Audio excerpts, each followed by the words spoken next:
Hey guys, welcome to the Fight Tonight channel. Gervonta Davis fight date lineup pay-per-view opponent is angry. Gervonta Davis is mulling over 2 dates for a pay-per-view return in coming months as he pushes toward an undisputed title shot at 114. Tank is potentially one fight away from competing for all the world title belts. This scenario is due to the ongoing World Boxing Association protocol at super lightweight. The WBA is currently rendering secondary belts obsolete, of which Davis holds one of 2 super champion George Kambosos Jr. Should Kambosos defeat Devin Haney and Davis coming through his mandatory, the pair will collide at some point shortly. Davis's dates are now on the table to fight Rolando Romero, with late May and early June above potentials for the pay-per-view event. The pair initially had the fight line up for the back end of 2021.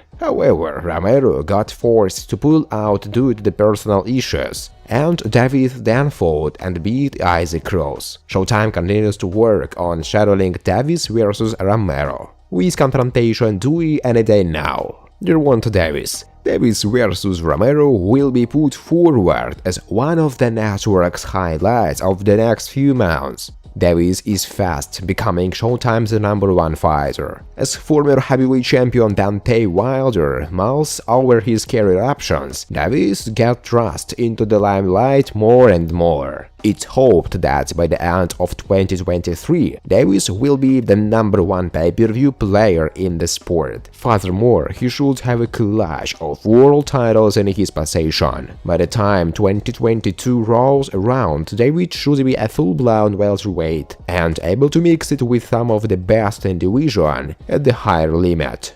Friends, before starting to watch this video, I would like to ask you to subscribe to my channel. If you really enjoy the content, then please subscribe to my channel and keep watching the videos. If you are subscribed, then you receive notifications about the release of new videos. You do not even have to look for anything personally. I really want to get 500 subscribers on my channel. I'm trying very hard, absolutely every day, and I need your support. Your likes, comments, reposts to social networks. Thanks to everyone who subscribes to my channel. You are my support. Thank you so much.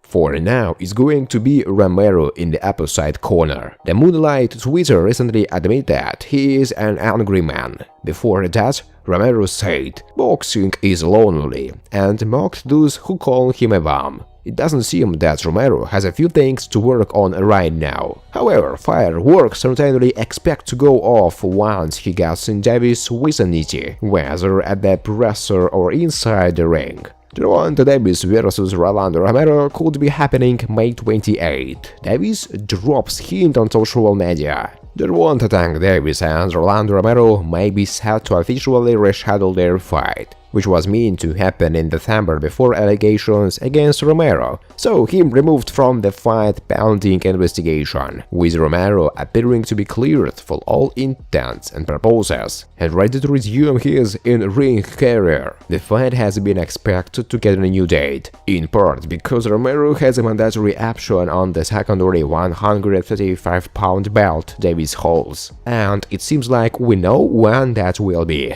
Same energy.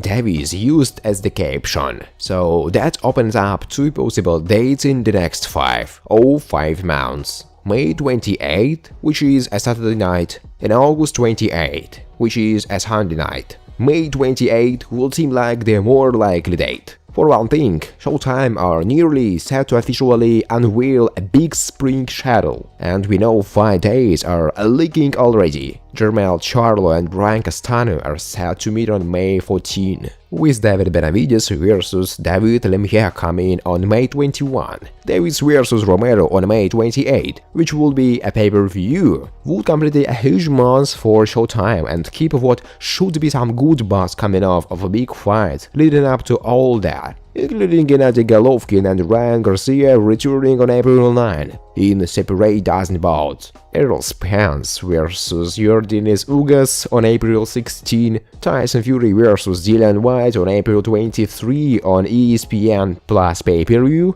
and Canelo Alvarez vs Dmitry Bivol doesn't pay-per-view on May 7. Devin Haney questions George Kambosos Jr.'s speed. If you are swinging at air, does it matter? The two lightweight champions could meet later this year. Devin Haney is confident that George Kambosos Jr. has never faced a fighter with his talents before. Last year, Kambosos upset Teofimo Lopez to become the UFC title holder at lightweight, with Haney's WBC belt standing in the way of the Australian, declaring himself the undisputed fighter at 135 pounds. That has led to speculation that Kambosos and Haney will face one another to settle the status of the division's best champion, though the next fight for either champion is yet to be confirmed. Speaking to Boxing Sense, Haney discussed if he had the talents to beat Kambosos. "I got so many different styles, it depends what style I bring out on the night," he said. "But obviously my style is number one, my ring IQ. It will be something totally different to what he is used to." The 23-year-old American acknowledged that Kambosos is a no pushover, but questioned whether his speed was as outstanding as some claimed. "I take my hat off to him, he is a great fighter, but he will see something different when he gets in the ring with me. He had speed, it's more about timing with me. You can be the fastest fighter in the world, but if you're swinging at air, then what does it matter?" Ryan Garcia, one of the best young fighters in the world, has no regrets sharing his personal battle with mental health, despite the mixed reactions he says he received from fans. TMZ Sports talked to 23-year-old Garcia, who is ramping up for his in-the-ring return in April, and asked what the response has been like since stepping away from boxing, because he was battling depression. "Boxing fans are a little bit more harshly than say, if you are a singer," Garcia says. "Even if the NFL or NBA, if you came out, maybe you will get a better response. But I guess for boxing, you gotta be as tall as you can be. Or you are scared if you don't fight, but you know, it just comes with territory." The last time we saw Garcia in a boxing ring was January 2021, when he defeated Luke Campbell via knockout in the 7th round. Ryan tells us the long layoff led some boxing fans to question his tallness. Something he says is never in question when he steps inside the squared circle. "It's been tough just hearing all these things about me. All these opinions on why or what's the truth on the reasoning on why I'm not fighting," Ryan says. "I gotta hear about myself and character. This hate, this noise. I know how special I am when I step into the ring. That's never been a problem. When I get on the ring, I always show heart and I always show determination. A silver lining is," Garcia says, "for all the hate and criticism he's received for his transparency. A lot of athletes, influencers, and even people on the street have reached out to him, commending him on speaking up before it was too late." Garcia has also got a Snapchat service coming out on mental health, where he will introduce guests on the topic, and he tells us it's releasing before or after his upcoming fight with Emmanuel Tagoe on April 9. New team, same results? Ryan Garcia shakes things up with a new coach ahead of Emmanuel Tagoe fight. It appears as if Ryan Garcia is heading into his return fight on April 9 with a clean slate. It was announced via a release that Garcia will be moving on from Eddie Reynoso. He will now be working with Jehusen. The move takes place just a few weeks before Garcia squares off against Emmanuel Tagoe inside the Alamodome in San Antonio. I'm excited to announce that I will now be working with Hall of Fame trainer Drew Guzan, in addition to my father, Henry Garcia. Drew's legendary career spans several decades working with championship fighters. I worked with Drew when I was growing up, and the two of us have maintained a great relationship over the years, Garcia said. Thanks for watching, guys. If you like this video, please subscribe to my channel.